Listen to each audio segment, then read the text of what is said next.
The distant ancestors of this female mountain dragon. And so the dragons that gorge themselves on the plains have been driven to the remote regions of Europe. And in this remote place, wild game is scarce. Today she is hunting the rarest creature on earth, but not to eat. Today, she's looking for a mate. She spreads her scent throughout her territory. Dragons mate once every 7 years, yet this mature female has never seen a male dragon. Nevertheless, every year when she comes into season, her season is almost finished, and the window will close for another year.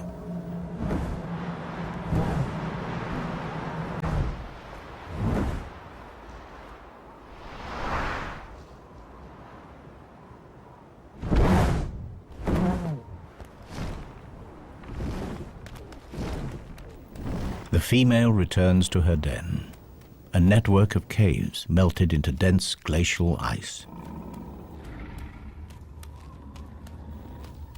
Despite the cold temperatures outside, in here the temperature is relatively warm.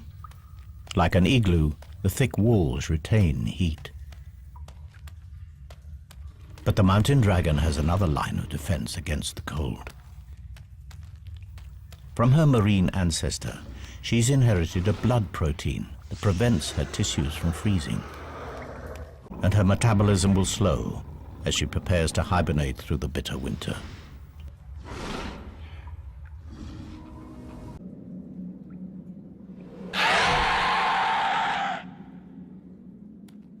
The female's curiosity is aroused.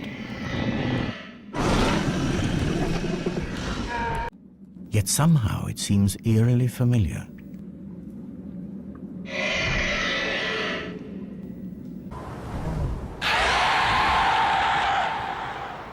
Against all odds, a male mountain dragon has picked up our female's scent. He's a nomadic dragon from the Atlas Mountains of North Africa. His search for a mate has brought him across southern Europe to the Carpathian Mountains. Now he has found her. Instinct takes over.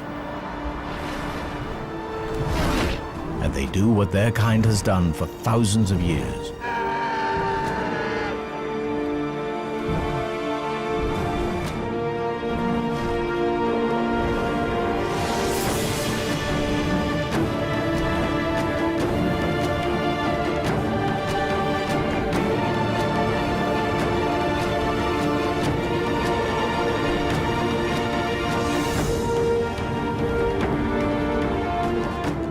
It is a courtship ritual that is as perilous as it is spectacular.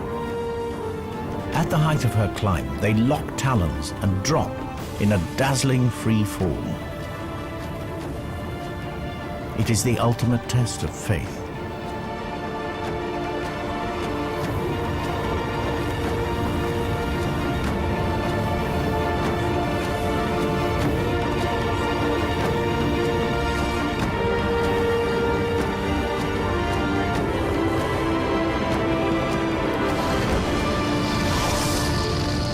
The scorches in the mountain rock serve compost to keep them warm. Dragons have a much more direct method.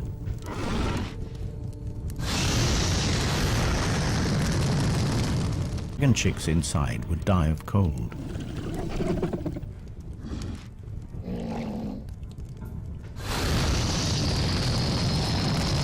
The rocks it over a long period and keeping the temperatures inside the nest stable. Careful and constant temperature control is essential over the long incubation period.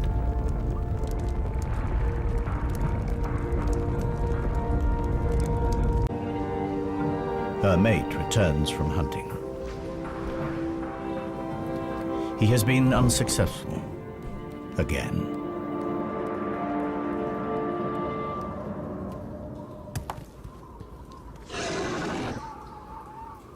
After mating, female dragons become aggressive, deeply defensive when any creature approaches the nest, even a mate. In order to placate her for the lack of food, he brings a gift.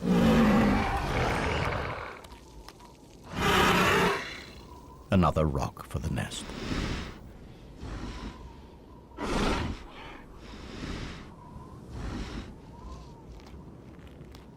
The male is now clear to enter the cave. The female will take her turn to hunt.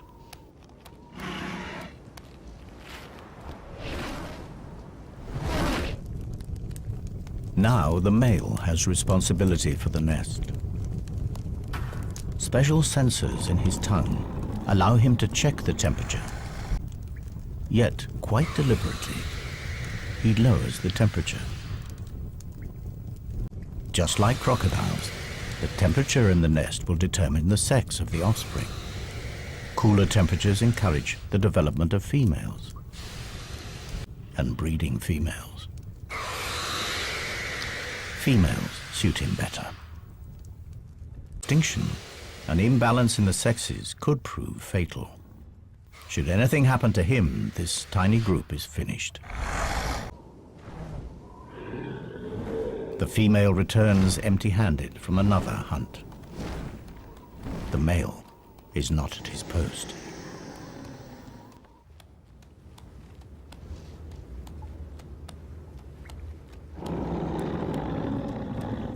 The male has let the incubation temperature drop dangerously low.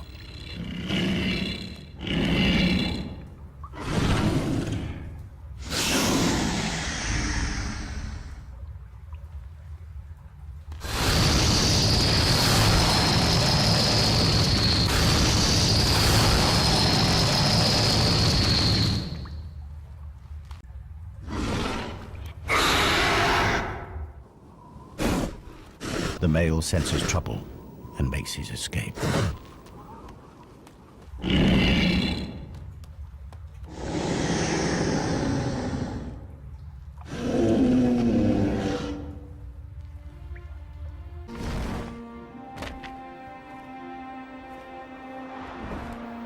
The female has taken to raiding livestock for food.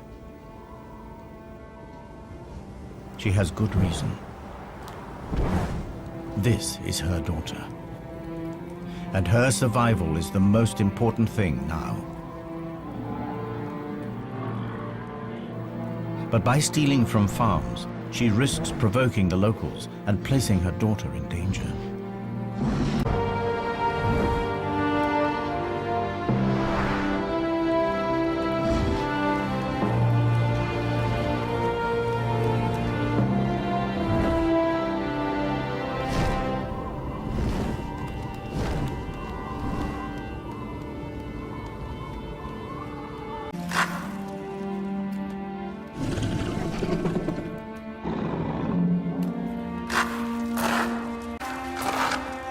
Unaware of the price on her head, the female dragon continues to equip her daughter for the future.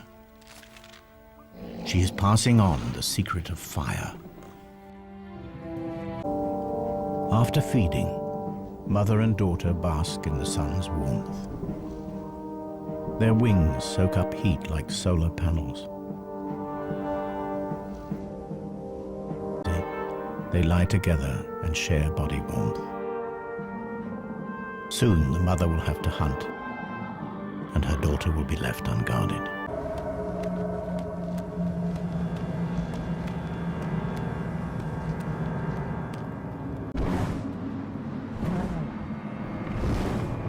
Closed. The dragon is desperate to fatten herself and her baby before they hibernate. And in her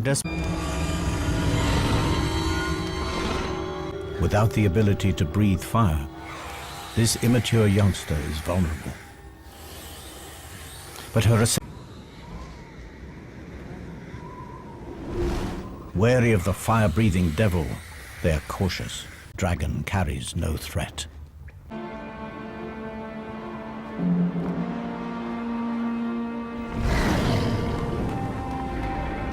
The mother returns. Too late.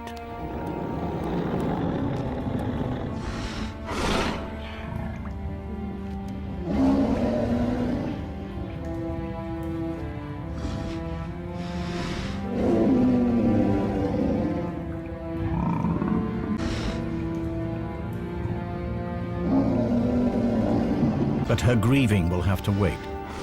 She catches a scent, chilling yet familiar. In a final insult, the fury.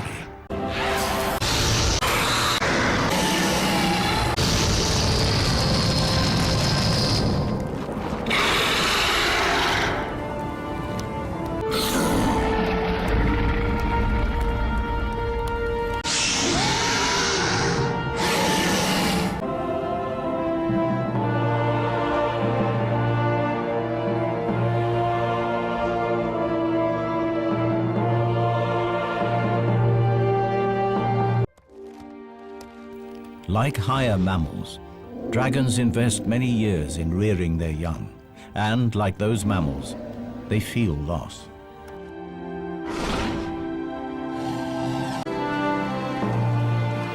But the trauma of her daughter's death has brought the female dragon. Body knows that to survive, she must mate again.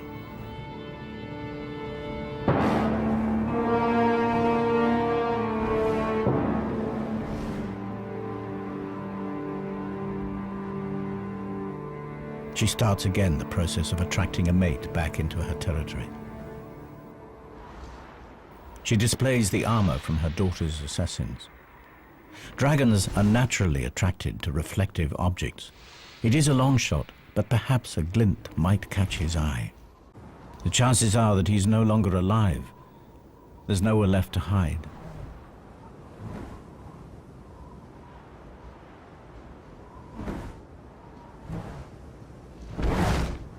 Beckons.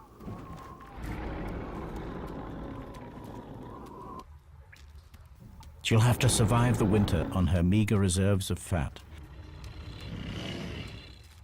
Her body temperature drops dramatically and she goes into suspended animation. All her usual functions are placed on emergency status and her hydrogen reserves fall to almost zero. And in this state, she's as vulnerable as her daughter.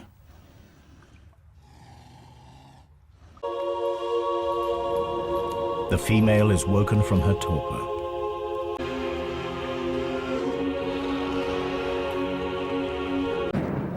Without food, she cannot make hydrogen. And without her precious gas, she cannot fly or breathe fire.